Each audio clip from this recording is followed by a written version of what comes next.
அன்பு நண்பர்களே, இன்றைக்கு உங்களோடு ஒரு சின்ன விஷயம்தான்.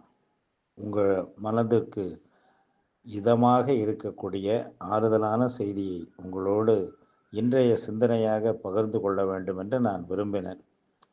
என்ன புதுதா சொல்லிவிடப் போகிறேன். எல்லாரும் சொல்றதுதான். கவலைப்படாதீங்க, கவலைப்படாதீர்கள். ஆண்டவராகிய இயேசு கிறிஸ்து கூட எதற்காகவும் கவலைப்படாதீர்கள் என்று சொன்னார். ஆனா, எவ்வளவுதான் கடவுளே நம்மளை பார்த்து கவலைப்படாதீர்கள் என்று சொன்னாலும், மனிதன் ஏதாவது ஒன்றுக்காக கவலைப்பட்டு கொண்டே இருப்பது மனிதனுடைய பழக்கம். அந்த சொல்லையே பாருங்களேன். கவலை என்பதுல அந்த 3 எழுத்து சொல்லுல காவ எடுத்து விட்டா வலை என்று இருக்கிறது.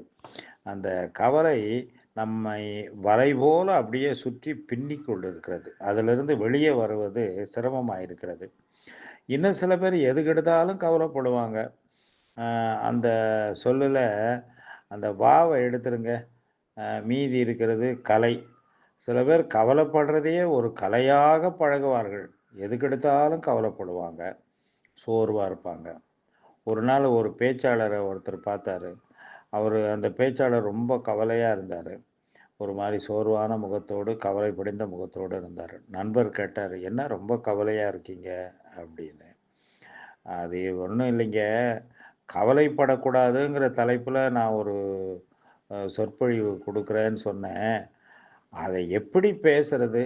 எப்படி மக்களுக்கு கவலைப்படக்கூடாதுங்கிற விஷயத்த சொல்றது அப்படின்னு நெனச்சு, அதுக்காக கவலைப்பட்டுக்கிட்டு இருக்கேன் என்று சொன்னாராம்.